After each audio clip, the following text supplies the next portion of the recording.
सभी भक्तजनों को जय माता दी। हर हर महादेव। जय हो शिव शक्ति। तो इससे जो पहला अध्याय था उसको आपने बहुत ही ध्यान से सुना। आज हम सुनते हैं देवी भागवत के महात्म प्रसंग में राजा सुद्युम्न की कथा। अगर आपको मेरी कथाएं अच्छी लग रही हैं तो प्लीज़ आप चैनल को सब्सक्राइब कीजिए और कमेंट बॉक्स में आप हर हर महादेव ज़रूर लिखें। तो चलिए अध्याय शुरू करते हैं। सूत जी कहते हैं, मुनिजनों, अब दूसरा इतिहास सुनो जिसमें इस देवी भागवत का महात्म कहा गया है। एक समय की बात है, मुनिवर अगस्त्य जी स्वामी कार्तिकेय के पास गए और वंदना करके उनसे अनेक कथाएं सुनी।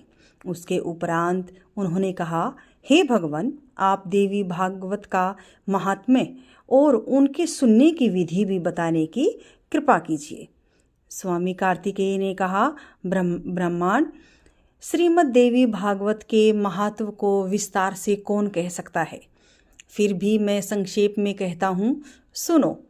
विवस्वान मनु के पुत्र श्राद्ध देव थे। उनकी कोई संतान नहीं थी।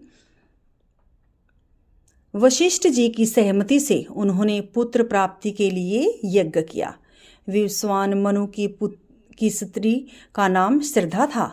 श्रद्धा ने होता से विनती की, ब्राह्मण, आप ऐसा उपाय कीजिए कि मेरे गर्भ से कन्या पैदा हो। तब होता मन ही मन कन्या पैदा हो, इस प्रकार संकल्प करते हुए यज्ञ करने लगे। इसके उलट भावना के अनुरूप इला नाम की कन्या पैदा हुई। राजा विवस्वान कन्या को देखकर उदास हो गए। उन्होंने गुरुदेव से पूछा, यहाँ आपका संकल्प विपरीत फल देने वाला कैसे हो गया। राजा की बात सुनकर मुनिवर वशिष्ठ ने ध्यान लगाया। उन्हें पता चल गया कि होता इस व्यतिक्रम के कारण है। तब इला को पुरुष बनाने के लिए मुनि ने भगवान श्री हरि की शरण ली। मुनि के तप और भगवान के अनुग्रह से वह इला सबके देखते ही देखते पुरुष रूप में तब्दील हो गई। उस समय गुरुदेव ने संस्कार करके इला का नाम सुद्युम्न रखा। कुछ समय पश्चात जब सुद्युम्न जवान हुए तब वे एक दिन अश्व पर चढ़कर शिकार खेलने के लिए जंगल में चले गए। एक समय की बात है, देवादिदेव भगवान श्री शंकर अपनी प्राण प्रिया पार्वती के साथ प्रसन्नतापूर्वक विहार कर रहे थे। उसी समय उनके दर्शन की चाह से मुनिगण वहां पधारे। मुनियों को देखकर पार्वती जी शर्मिंदा हो गई। मुनियों ने देखा भगवान शंकर और पार्वती जी हास विलास कर रहे हैं। तब वे तुरंत वापस बैकुंठ लोक को चले गए। फिर भी अपनी प्रिय पत्नी पार्वती को खुश करने की इच्छा से भगवान शंकर ने यह शाप दे दिया, आज से जो पुरुष इस जंगल में प्रवेश करेगा उसकी छवि स्त्री रूप में तब्दील हो जाएगी। उसी समय से पुरुष उस स्थान पर नहीं जाते।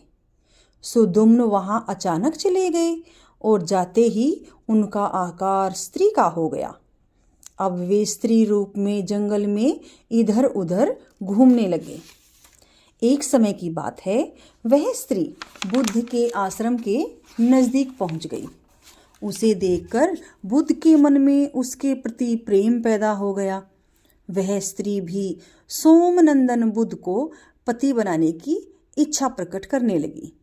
कुछ समय बीत जाने के उपरांत बुद्ध ने उस स्त्री के गर्भ से पूर्वरवा को पैदा किया। बुद्ध के आश्रम पर रहते हुए उसने कई साल बीत गए। एक दिन उसे अपना पहला वृतांत याद आ गया। याद आते ही उसके मन पर दुख की छटा छा गई। फिर तो वह निकली और तुरंत गुरुदेव वशिष्ठ के आश्रम पर चली गई। उन्हें प्रणाम करके अपना सारा समाचार कह दिया और दोबारा पुरुष होने की इच्छा प्रकट करती हुई उनके शरणा उत्पन्न हो गई। सब बातों की जानकारी प्राप्त हो जाने पर वशिष्ठ जी कैलाश पर्वत पर गए। उन्होंने भगवान श्री शंकर की भली भांति पूजा अर्चना की और उत्तम भक्ति के साथ वे उनके आराधना में लग गए। वशिष्ठ जी के स्मरण करने पर भगवान शंकर प्रकट हो गए। वे नंदी पर सवार थे। जगत जननी पार्वती उनके साथ विराजमान थी। वे बहुत खुश होकर शरण में आए हुए मुनिवर वशिष्ठ जी से कहने लगे। भगवान शंकर बोले, विप्रवर, तुम्हारे मन में जो इच्छा हो वर मांग लो।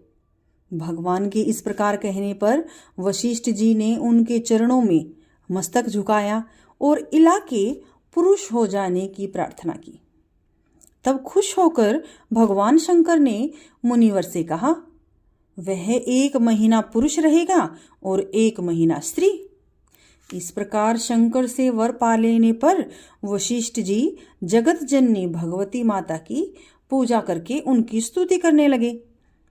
वशिष्ठ जी के भक्ति पूर्वक स्तुति करने पर वे तुरंत प्रसन्न हो गई। उसके उपरांत महादेवी ने मुनि से कहा, द्विजवर, तुम प्रसन्नता पूर्वक 9 दिनों में सुद्युम्न को श्रीमद् देवी भागवत सुनाओ। उसके सुनते ही वह उसी क्षण पुरुष हो जाएगा। इस प्रकार कहकर भगवान शंकर और पार्वती अंतर्ध्यान हो गए। अब वशिष्ठ जी ने भगवती जगदम्बिका की पूजा की और राजा सुद्युम्न को श्रीमद् देवी भागवत पुराण सुनाना प्रारंभ कर दिया। राजा भी वह अमृतमयी कथा भक्ति भाव से सुनने में लीन हो गए। कथा समाप्त होने पर उन्होंने गुरुदेव को प्रणाम करके उनकी पूजा की और वे सदा के लिए पुरुष हो गए। तब मुनिवर वशिष्ठ ने सुद्युम्न को राज्य पर विराजमान किया। सुद्युम्न अपनी प्रजा को प्रसन्न रखते हुए भूमंडल पर राज्य करने लगे। अंत में पुत्रों को राज्य सौंपकर स्वयं भगवती के परम धाम को चली गई। जय माता दी। हर हर महादेव।